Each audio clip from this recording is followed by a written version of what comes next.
오늘은 여러분들이 평소에 살면서 읽으면 가장 좋은 가르침들이 여기 전부 다 들어있네요. 예경지송 가져가서 현실에서 잘 사는 방법뿐만 아니라 더 나아가서 천상세계로 나아갈 수 있는 가장 좋은 가르침들이 들어있어요. 여기에 우리 삶하고 가장 가까이 있는 게 389쪽, 399쪽이네요. 파멸의 문의 개송을 송출하오니 399쪽 파멸의 길, 우리가 어떻게 살면 거꾸로 영원히 잘 살 수 있을까? 파멸하지 않고 살 수 있을까 하는 그런 부분이고, 또 안심정사에서 출간한 오바세계경을 전부 쫙 줄이면 육방예경송이라고 하는 게 나오는데 420쪽이에요. 420쪽인데 이렇게 딱 우리가 인간으로서 또 부모, 자식, 또 남편, 아내, 형제, 자매로서 어떤 역할을 하고 사회적으로 한번 잘 살을까 하는 이런 부분들이 육방예경송 이렇게 두 가지가 대표적으로 나오는데, 요 가르침의 계율의 개송, 여기에는 물론 출가제자들, 수행승들만을 위한 경송도 있지만, 이렇게 파멸의 문, 또 육방예경송은 여러분들이 늘 읽어가면서 금생에 여러분들이 어떻게 살았느냐 하는 부분들을 통해서, 요즘은 워낙 많은 분들이 인과윤회 같은 걸 안 믿고 그냥 현장에서 막 살자 이렇게 결정한 경우들이 너무 많아서 안타까운데, 남들이야 그러거나 말거나 우리는 인과법을 정확하게 믿고 금생을 통해서 다음 생과 새 생생을 어떻게 만들어 갈 건가 하는 게 나오는데, 이제 관련돼서 일단은 조금씩만 347쪽부터 조금씩만 읽어가면서 가겠습니다. 가르침과 계율의 개송을 송출하오니 347쪽. 모든 죄악을 짓지 않고 모든 착하고 건전한 것들을 성취하고 자신의 마음을 깨끗이 하는 것, 이것이 모든 깨달은 님들의 가르침이다. 이렇게 나오는데요. 이게 이제 유명한 개송이에요. 이거 칠불 통계라고도 하고 가장 중요한 개송인데, 모든 부처님께서 다 가르쳐 주시는 거예요. 한자로 하면 제악, 막작. 그러니까 모든 죄악을 짓지 않고, 여러 가지 죄악, 막작 짓지 않고, 모든 착하고 건전한 것들을 성취하고, 중선봉행, 모든 착하고 건전한 것들을 받들어 행하고, 자정기의, 자신의 마음을 뜻을 깨끗하게 한다면 시제불교, 이것이 불교다. 이렇게 이제 이야기를 해요. 중국에 도림선사라고 하는 분이 계셨는데, 엄청나게 유명한 스님인데, 이분은 요런 형태를 지니는 거, 나무 꼭대기에 올라가 나무에다가 새집 지어놓고서 앉아가지고 돌을 닦고 계신 거예요. 요 그림이에요.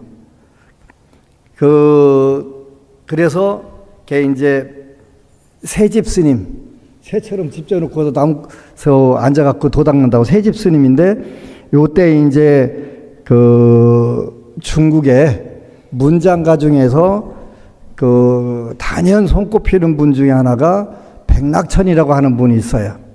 백낙천. 이분은 뭐 시인으로도 유명하고 하여튼 뭐 학식, 견문, 벼슬까지 높아서 아주 대단하게 인기 스타죠. 지금 같으면 뭐 최고의 스타였는데 이분이 이제 가서 도림선사를 찾아간 거예요. 그래서 이제 이렇게 보니까 나무 꼭대기에서 보니까 되게 높은 나무 꼭대기에다 새 집 져놓고 거기 딸랑 앉아갖고 좌선하고 있는 거예요. 그래서 밑에 가서 위험한데요. 위험한데요. 아마 더 위험하게 보였나 봐요. 그때쯤은 백낙천이라고 하는 분 눈에. 그러니까 위험합니다 하니까 거꾸로 위험하다 이제 비타대고 하는 거예요. 그래 나는 땅바닥에 있는데 왜 위험하냐고. 나한테 지금 너 따져보러 왔잖아. 마음도 좀 싸가지 없는 것 같고 교만한 마음 그게 위험한 거야. 이렇게 얘기를 말씀하셨대요. 그래서 이제 백낙천이라고 하는 분이 자기 마음을 들킨 거잖아요. 그래가지고 뻗춤하고 있는데 그래도 이제 뭐라고 대화를 해야 되잖아요. 물어본 거예요. 우리가 평생 살면서 딱 한 가지만 이렇게 부처님 말씀을 좌우명으로 삼고 산다면 어떤 게 좋을까요? 이렇게 물으니까 그때 대답해 준 구절이 요 구절이에요.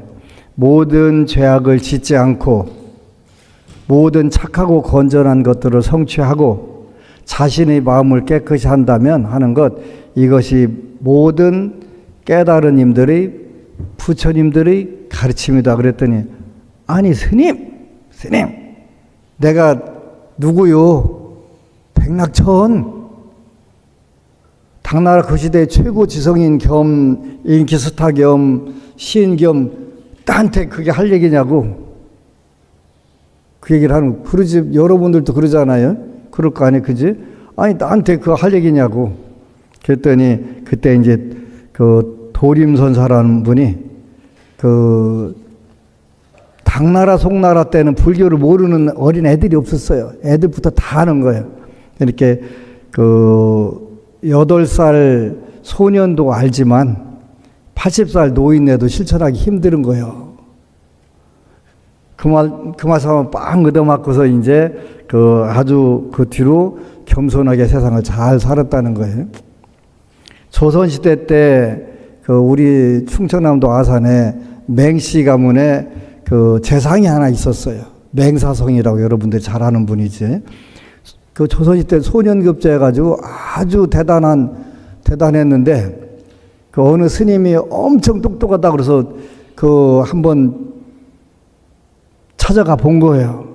앉으라고 해서 차를 주는데 차를 계속 딸고 있는 거예요. 아이 스님 넘쳐요. 그러니까 찬물 넘치는 건 아는데 네 자신감 넘치는 건 모르냐?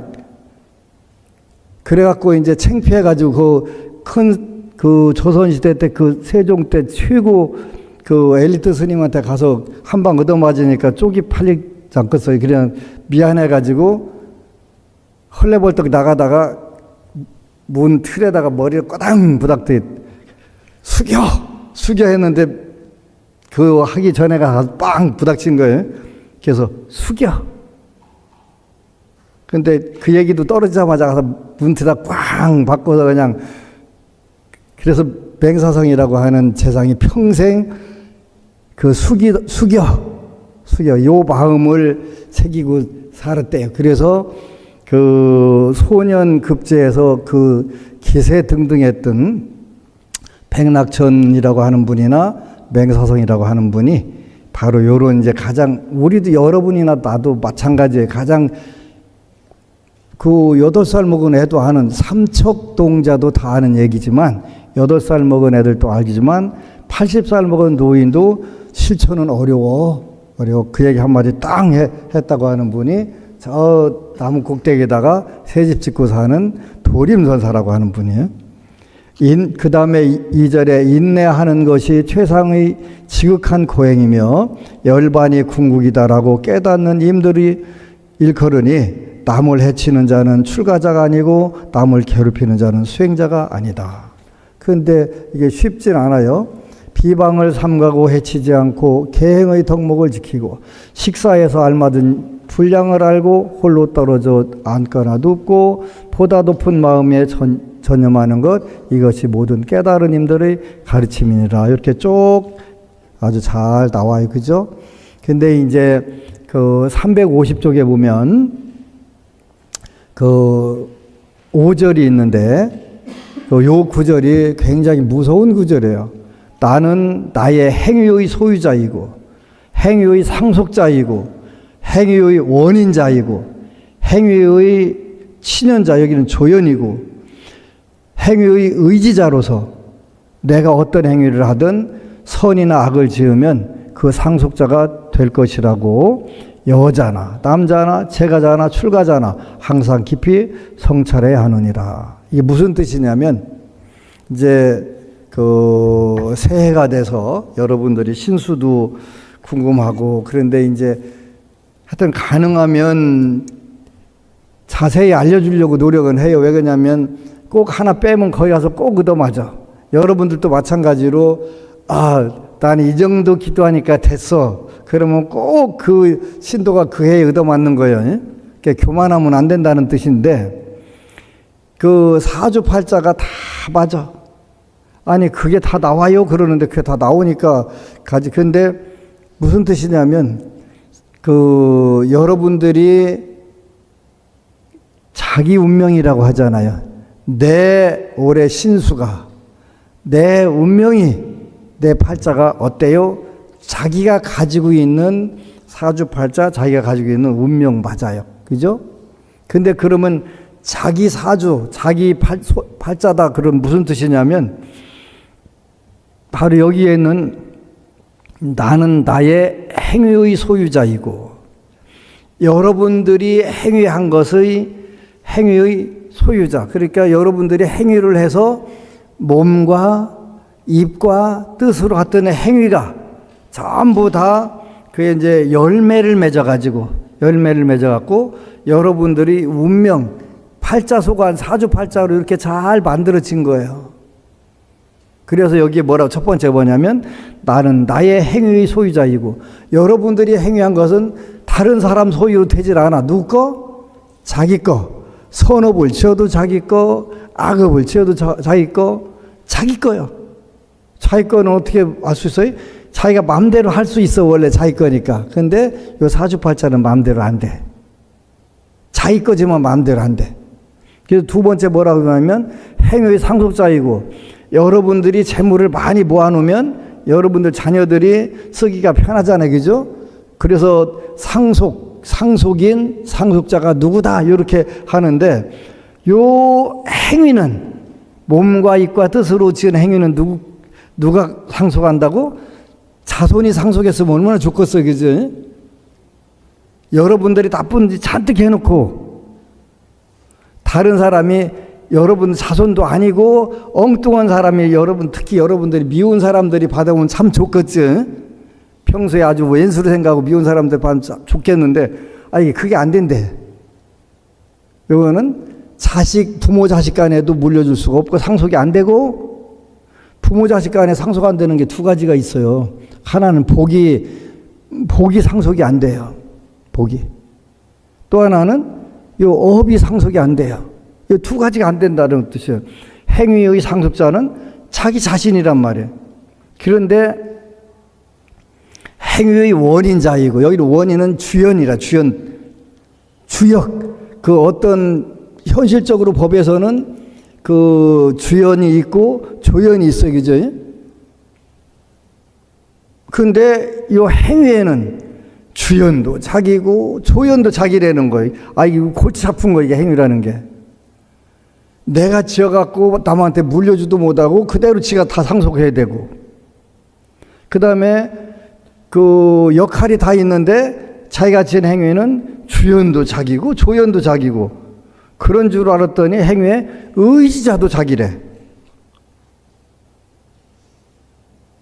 내가 어떠한 행위를 하든 선이나 악을 지으면 그 상속자가 될 것이라고 여자나 남자나 재가자나 출가자나 항상 깊이 성찰해.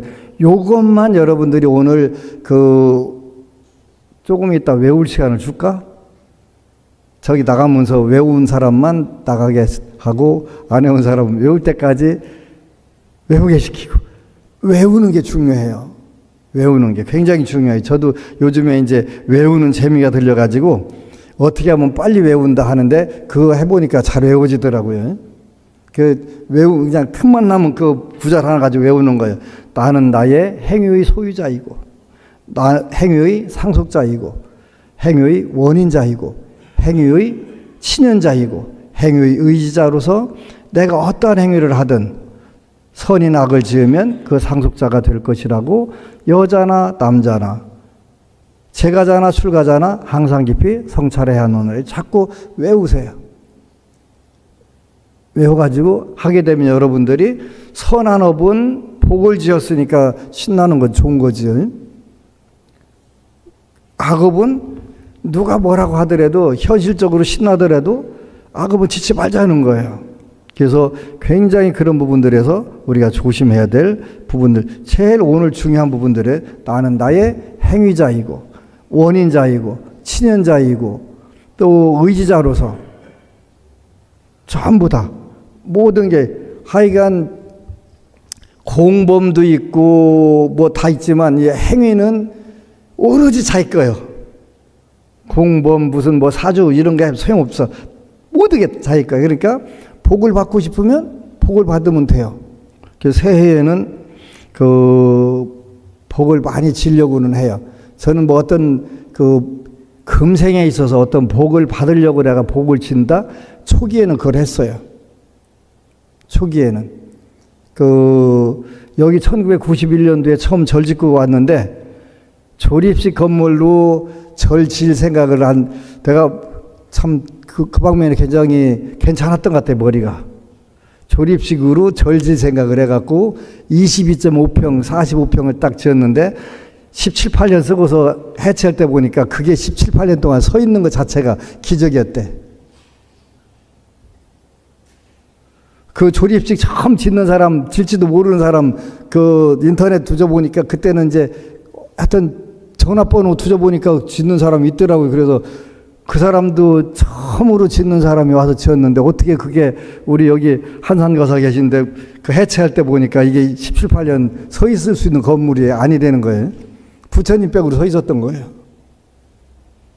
기발한 아이디어로 조립식을 지키고 살았는데 17, 8년 살았어요. 근데 그때는 힘들으니까 어떻게 하면 업장 소멸을 빨리 할 수 있을까? 내가 내 사주를 보니까 재물이 없네? 어떻게 하면 조금이라도 재물을 모아서 절을 지을까? 이런 생각을 하고 오랫동안 살았어요. 그렇게 사는 게 17, 8년 그렇게 살았어요. 저기 아래에 있는 보광명전 대웅보전 2008년도에 지었으니까 17년을 그렇게 하고 사는 거예요. 하여튼 오로지 절 건물을 하나 져야 되겠다. 그게 이제 2004년도부터 포교당을 운영하면서 서울대 경제학과 나온 고등학교 친구가 스님 앞으로는 인터넷으로 살 길이 열려. 그러니까 그쪽으로 다음 카페 같은 거 만들어갖고 해봐. 그래서 그 얘기를 듣고서 그걸 했어요. 근데 서울에 포교당 내고 그걸로 살았어. 다음 카페로. 거기서. 근데 이제 그걸 했는데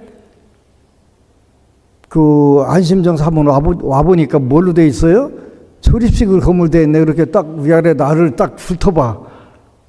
그게 이제 법당이 조립식이 되면 스님도 조립식이요. 그게 위아래 쫙 보더니 ሼ 하고 나가버리는 거 그거 되게 쪽팔리대. 엄청 무시하고 나가는 거예요. 엄청 무시하고. 그래서 안 되겠다. 그거 어떻게 해서라도 일단 건물부터 하나 짓자. 그래서 지은 거에서 보광명전하고 대웅보전 지은 거에 난 세상에 그렇게 행복할 수가 없어. 대웅전 16평이고 아래 39평인데 내 생전에 처음 접은 법당이니까 얼마나 기쁘겠어요.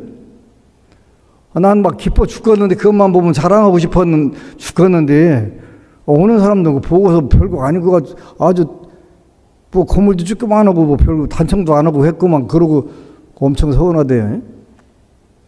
그렇게 세상 사람들이 보는 건 뭘 보냐면 외형을 보니까 뭐 어쩔 수 없죠. 근데 이제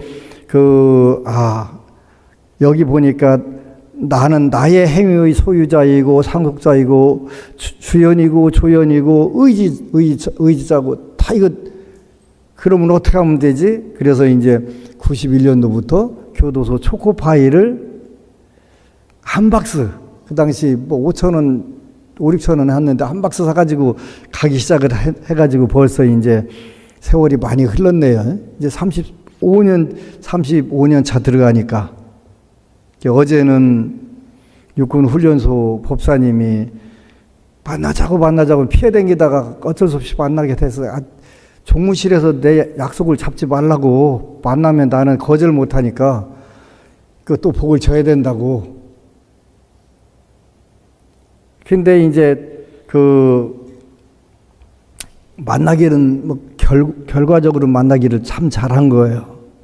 왜 잘했냐면 새해부터는 조금 더 분위기를 바꿔보려고. 그래서 이제 지지난주 토요일 날 강원도 지역에 홍천 이제 그 지역에 11개 군법당에 초코바가 뭐가 있는지 모르겠는데, 이거는 스니커즈라고 하는 초코바인데, 한 박스에 면세 가격으로 사면 10만 원이더라고요. 그래서 9만 6천 얼마인가 되더라고요. PX에서 사면 그렇대요. 그래서 그걸 1년에 440박스만 사달라고 그래서, 한 박스에 10만 원짜리 440박스면 제법 비싸요. 정확한 금액은 4,240만 원이고, 4,240만 원. 440박스가. 카페에 올라와 있지. 왜냐하면 스니커즈 하나가 군인 아저씨들 종교를 결정을 해. 근데 그게 있으면 법사님들이 신나가지고 훈련하는데도 그거 가져가서 하나씩 나눠줘 가면서 그냥 열심히 하라고. 맨손으로 가야 소용없어. 1997년도부터 2000년도까지 3년 몇 개월 부사관학교 법회 갔는데, 일요일 가끔가다 일요일에 한 번씩 가는데, 또 수요일 날도 가고 하는데, 정말 땀 흘려가면서 와서 법회 보는데 무슨 이야기를 한 듯 들리겠어요. 그래서 박수 칠 때가 한 번 있어요. 2번 박수 치는데, 오늘 초코파이 3개. 그러면 막 박수를 무지막지 쳐. 그러고 삼규회하고 반야신경하고 뒤로 취침. 거기 다른 거 뭘 시켜. 그냥 편하게 자고 나서 법회 끝나면 초코파이 3개씩 먹고 가. 그게 전부였어요. 하여튼 그때도 내가 재수가 좋아서 초코파이를 한 번에 50박스씩 사주는 신도분들이 몇 있었어요. 1년에 600박스 가져가는데, 근데 그분들이 사업이 잘 돼. 소원성취를 잘해. 그래서 내가 받지만 당당하게 받을 수가 있잖아요. 그러니까 이제 어쨌든 가나 스니커즈 440박스 4,240만 원 지원해 줄게. MOU를 체결해서 지원하기로 했고, 이제 피하다 올부터는 이제 훈련소는 지원을 안 하려고 도망다니다가 딱 만났어. 만나면 내가 거절 못 하는 거, 안 만나는 게 상책인데, 근데 와서 얘기하는데, 한 달에 정기적으로 10만 원 내는 한 분이 있고, 30만 원 되는 분이 있고, 나머지는 이제, 그러니까 법사님 정신이 없는 거예요. 그래서 그 원래 2025년도 3월 또 12월 달까지는 계속 300만 원씩 지원을 했는데 요즘 더 경기가 더 어렵잖아요. 그러니까 아무런 지원이 없는 거예요. 안 해주려고 그랬더니 또 와서 사정을 듣고 보면 또 복을 좀 더 지차. 그래가지고 이제 그러면 너 다른데 그 동량을 얻으러 다니지 말고 내가 500만 원씩 지원할 테니까 500만 원씩 지원하고 또 이제 법회 거기 수계식 한번 가려면 거기 단에 한번 올라가려면 1,000만 원을 내야 돼요. 그런데 19번 내지 20번 하는데 지금 3명만 그 3달만 잡혔대. 20번에서 3번 잡힌. 그래서 아휴 그냥 내가 또 복지해야지 어쩌고 저기지. 그래서 안심정사에서 3번 나가고 태고종에서 3번에서 6번 날 잡아 전반기로 싹 잡아라. 그래서 이제 어제 하고서 다시 복을 지키려 했어요. 그런데 현재 여태까지 내가 복을 지켰다 말겠다 그 생각은 잊어버린 지가 오래됐어요. 오래됐는데 내가 할 수 있는 걸 해야 되는 게 제일 중요한 부분들이니까. 근데 난 금생에 더 이상 복을 받아야 될 이유가 별로 없는 것 같습니다. 부처님. 뭐 절도 6개나 되는데 그 관리하려니까 여기 왔다 갔다 하려니까 힘들어요. 그런데 이제 지난주 일요일 날 서울에서 법회 보는데 어느 법부님이 스님 원래 목표가 절 몇 개였지? 그러길래 200개였어. 저 그만 할란디. 그랬더니 2,000개 정도는 할 수 있어요. 2,000개 정도 할 수 있대. 그래서 뭐 나 죽으라고? 그랬더니 아니 스님이 안 죽어도 시스템상으로 할 수 있대. 그래서 그 법부님이 당신은 이제 정년 퇴직해가지고 나이가 80 가까이 되는데 그 법안 스님하고 안심정사에다가 제가 시주하는 게 뭐 꿈이 있어요. 그러길래 제가 죽어서라도 1조 원 정도를 시주를 해야 되겠다고 제가 기도를 했습니다. 본인이 하셨대요. 그래? 근데 나이 80 다 돼가는 분이 1조 원을 뭘로 벌겠어요? 근데 우리가 목표가 있으면, 꿈이 있으면 성취할 수 있는 방법들이 생기는 거예요. 스님께서 늘 그 조상 잘 위하는 게 제일 좋은 거야. 기제사 중요하고, 시제도 중요하고, 또 무후 조상님들 제사도 중요하고, 요거를 시스템을 만들면 제가 생전에 1조 정도를 공양 올릴 수 있습니다. 그래가지고 그거를 특허청에다가 변리사하고 전부 다 이렇게 해가지고 딱 서류를 이렇게 만들어가지고 딱 넣은 거예요. 그래서 이제 올해 안으로 그게 이제 구체화가 될 거예요.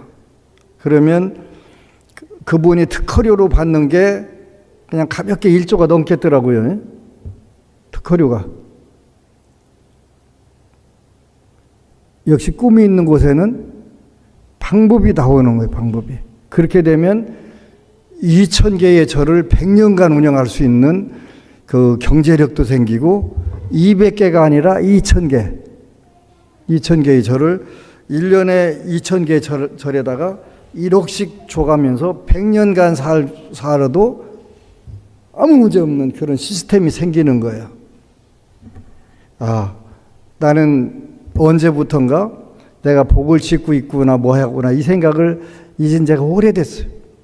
그런데 그런 생각을 하게 되면 복을 질 수가 없어요. 복을 짓구나. 어느 단계 가서는 그 복을 짓는다, 안 짓는다, 그 생각을 잊어버려야지, 그걸 가지고 있으면 복을 질 수가 없어요. 일단, 나를 위해서 쓰는 게 훨씬 더 재미있을 수가 있잖아요. 복이라고 하는 개념보다 이미 내 가장 가까이서 그거를, 그 즐거움을 누리는 게 경제학적으로 효용이 높은 거예요. 눈에 안 보이는 복을 짓는다는 생각보다 현재 그 돈 가지고 내가 재밌게 신나게 노는 게 더 재밌는데, 그래서 그 짓는다 안 짓는다 생각이 어느 생각부터 전혀 없었어요. 그래서 쌀이 1년에 100톤에서 120톤 나가도 빨리 잘 좋은 그 필요한 분들에게 잘 전달되기만을 그 바라고 기도하는 거지, 내가 지금 뭐 18톤짜리 복 지었어 안 지었어 이런 개념이 없어지는 거예요.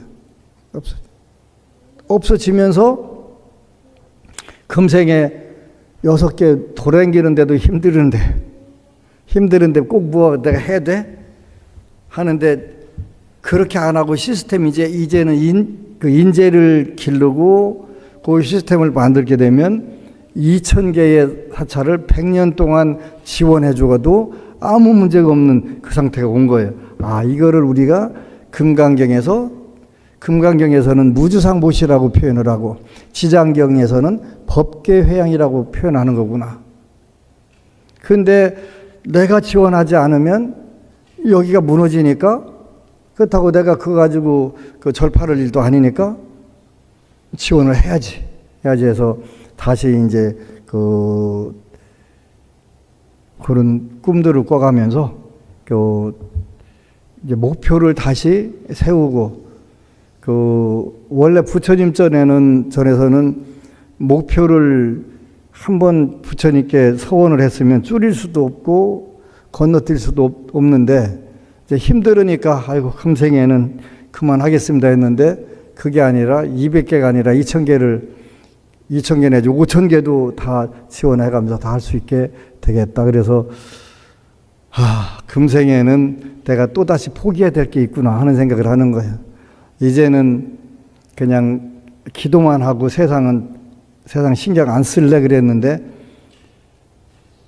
일하러 온 사람은 일해야지 다른 거 하면 안 되는 것 같아. 그래서 포기를 하는 거예요. 그 다음에 우리가 351쪽에 보면 우리가 꼭 기억을 해야 돼요. 일체 형성된 것은 무상하고, 일체 형성된 것은 괴롭고, 일체 사실에는 실체가 없느니라. 이게 무슨 뜻이냐? 형성된, 그러니까 요거는 우리가 눈으로 보이는 모든 거, 이거를 일체 형성된 것 이렇게 표현하는 거예요. 형성된 것은 뭐에 의해서 만들어진 거, 조건에 의해서 만들어진 거. 여러분들 몸뚱이는 어떻게 만들어졌어요? 처음에는 정자하고 난자가 만나갖고 만들어진 거예요. 그래서 엄마 자궁에서 나와가지고 여러분들이 다시 음식 이런 거 섭취해갖고 만들어진 거예요. 그러니까 요거는 어떻게 된다고 했어요? 무상하다. 만들어진 건 다 무상한 거예요. 이제 그 중에서도 더 빨리 부서지는 것들이 있죠. 그래서 이제 WFB 태국의 세계 불교도의회 회장님이 법안 스님한테 고맙다고 선물을 하나 하겠다는 거예요. 그랬더니 뭐 하려고 하는데, 그랬더니 태국에는 도자기 기술이 굉장히 발달돼 있어요. 핸드 프린팅으로. 그래서 도자기 불상을 하나 선물하겠다는 거. 잠깐. 나는 깨지는 거 싫어. 깨지는 거 싫으니까 따로 생각해 봐. 근데 그때 마침 또 요 세계 불교도 의회하고 대한불교 청년회하고 아주 큰 문제가 발생한 거예요. 새만금 거기 쫑나고 나서 세계 불교도 청년회에서 한국에 와가지고 한 300명 와가지고 행사하기로 했는데, 갑자기 경주에 있는 어느 절에서 우리 절 못 써. 그래가지고 보름 만에 그게 난리가 난 거예요. 마침 거기 대한불교 청년 회장이 와서 얼마면 이거 마무리 하겠냐 그래서 3천만 원이 마무리 됩니다. 내가 줄게 해라. 그래서 그게 이제 마무리가 된 거예요. 근데 이제 태국에 가면 그게 물가랑 욕을 하게 되면 3천만 원이 아니라 1억 5천만 원인데 1억 5천만 원 낼 사람이 태국에는 없어요. 그래가지고 태국 불교의대 회장님이 고맙다고 지금 태국 국왕이 라마 10세예요. 10세 취임식 때 재벌인 셋째 동생이 내서 만드는 황금불상으로 바뀐 거예요. 도자기에서. 난 깨지는 거 싫어. 안 깨지는 걸로 줘. 모셔와. 그랬더니 황금불상이 모셔온 거예요. 그다음에 황금불상 있는지도 모르고 받을 생각도 없었어. 이걸 지장경에서는 법궤회양이라고 해. 법궤회양. 나 아무 관계 없어. 그냥 이 행사만 망신 안 당하면 돼. 한국 망신 안 당하고 불교 망신 안 당하게 하려고 한 거야. 그런데 아무 대가 없이 했는데 갑자기 황금불상이 생긴 거예요. 그지? 라마 10세 때 19구를 불상을 조성을 했대요. 황금불상이니까 많이 못 만들잖아요.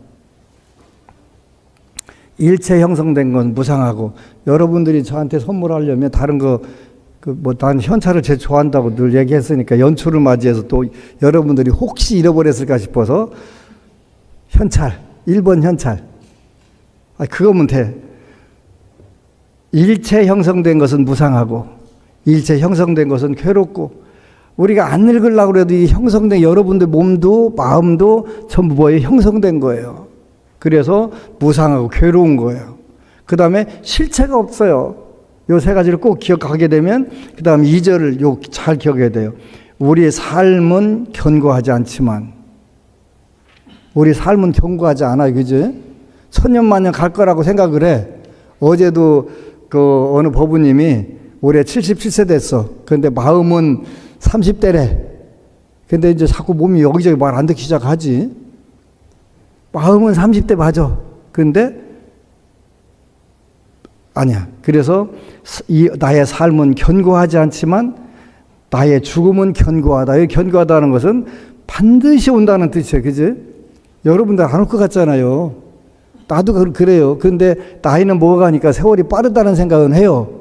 하는데 나의 삶은 견고하지 않지만 나의 죽음은 견고하고, 나의 죽음은 피할 수 없으나 죽음 못 피해요. 근데 천년만년 다 살 것 같이 생각하는데 천만의 말씀 안 돼요. 나의 삶은 죽음을 끝으로 끝나. 금생이 우리 육체적인 나의 삶은 불확실하지만 나의 죽음은 확실해. 우리의 삶은 어떻게 될지 몰라. 늘 불확실하지만 죽음만은 확실해. 요거 오늘 이거 한 번만 읽은 걸로 해서 한번 읽고 들은 것만 해도 여러분들 금생에 걱정거리가 확 줄어. 그러지? 삶은 원래 불확실한 거요. 죽음은 확실하고. 그런데 거꾸로 여러분들은 삶은 확실한 것 같고 죽음은 안 올 것 같단 말이에요. 이 착각을 우리가, 그래서 요 경전들 읽고 보면 세상살이에 많은 부분들에서 새로운 세상들이 열리는 거예요. 그 뒤에 보면은 눈물의 경이 있는데, 눈물의 경. 요즘은 여러분들이 여기 있는 부모, 형제, 자녀 죽은 것 같고 눈물 흘리는 사람들은 별로 없는 것 같고, 반려견, 반려고양이 이런 거 죽으면 눈물 흘리는 사람들은 있는 것 같고, 근데 여기는 그 반려견 조항은 현재 없어요. 아까 읽어보니까 없는데 얼마나 많다고 됐냐면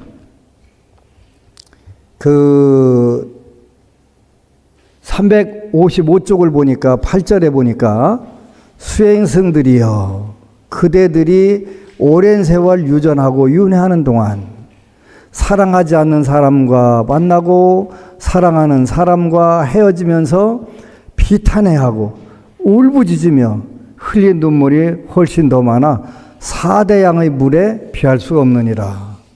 여러분들이 계속 유전하고 윤회 동안에 사랑하지 않는 사람과 만나고 싫어서 눈물 흘리고 사랑하는 사람과 헤어지면서 안타까워서 눈물 흘리고 비탄해하고 울부짖으며 흘린 눈물이 4대 양보다 더 많다는 거예요. 그러니까 이게 인생이라는 걸 우리가 한번 생각하면 이게 인생이구나. 그러지. 그래서 요 가져가서 자꾸 읽어야 되는 거예요. 읽고 하나씩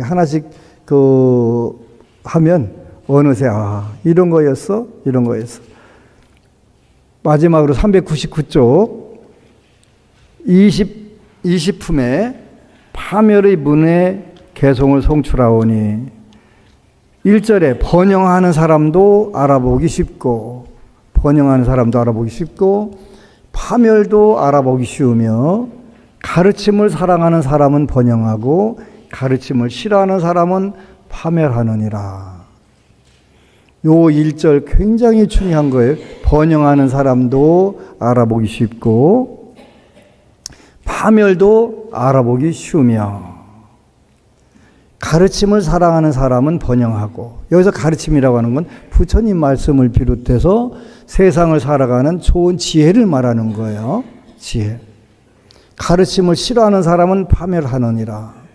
부처님 가르침을 싫어하는 사람은 세상에 세속적인 지혜도 있고 또 부처님의 지혜도 있고, 이런 지혜를 좋아하느냐 싫어하느냐에 따라서 우리가 번영하는 사람, 파멸하는 사람을 쉽게 확인할 수 있다. 그런데 3절에 보니까 수면에 빠지는 버릇이 있고 교제를 즐기는 버릇이 있으며 정진하지 않고 나태하며 화를 잘 낸다면 그것이야말로 파멸의 문이니라. 자기는 풍족하게 살면서 늙게 되어 젊음을 잃은 부모를 돌보지 않는다면 그것이야말로 파멸의 문이니라. 성직자나 수행자 혹은 다른 걸식하는 일을 거짓말로 속인다면 그것이야말로 파멸의 문이니라. 엄청나게 많은 재물과 황금과 먹을 것이 있는데도 혼자서 맛있는 것을 즐긴다면 그것이야말로 파멸의 문이라. 쭉 나오네요. 그죠? 그리고 여러분들이 읽고 이렇게 우리가 처세를 하게 되면 번영하겠다, 이렇게 처세를 하지 않으면 파멸로 이루겠다. 그래서 파멸의 문에 대해서 쭉 이렇게 나오는 거예요. 그래서 아주 좋은 책이니까 읽으세요. 공부하세요. 하게 되면 여러분들이 그리고 여러분들의 궁극적인 목적지는 도리천하고 도솔천 두 곳 중에 하나예요. 도리천하고 도솔천하고. 도리천은 봉사활동을 많이 한 사람이 가는 절이 도리천이고요. 도솔천은 선업 자체여야 되고요. 그 다음에 또 새끼천도 있어요. 새끼천에 있는데 대범천 쪽은 수행을 잘해야 올라갈 수가 있어요. 그래서 도리천과 도솔천 요께의 두 하늘로 갈 수 있는 것은 요 예경지송을, 또 지장경도 마찬가지. 지장경은 무조건 도리천을 100번을 왔다 갔다 하게 되는 확인서를 잘 받을 수가 있죠. 그래서 꼭 그렇게 해서 금생에 이제 기도들 더 열심히 시킬 거예요. 2월 6, 7, 8 그때는 5, 6, 7, 8 3박 4일은 서산도량에서 집중 기도를 해요. 그리고 그 기간 동안에는 산신불공, 용왕불공, 칠성불공 3개 따로 연초에 사업하는 분들 또 한 해 동안에 삼성 기도를 하는데 그건 따로 기도 비용을 받아요. 그래서 이렇게 해가지고 금생에 정말 경기가 어렵고 세상이 살기 어려운 거 맞아요. 전 세계가 전쟁 나고 모든 게 우리 한도분들이 안팎으로 힘들지만 우리는 이런 속에서 더 건강하고 풍요와 행복을 할 수 있도록 더 많은 기도들 할 테니까 함께 합심해서 기도하시기를 축원합니다. 아미타불. 그리고 여러분 사랑합니다.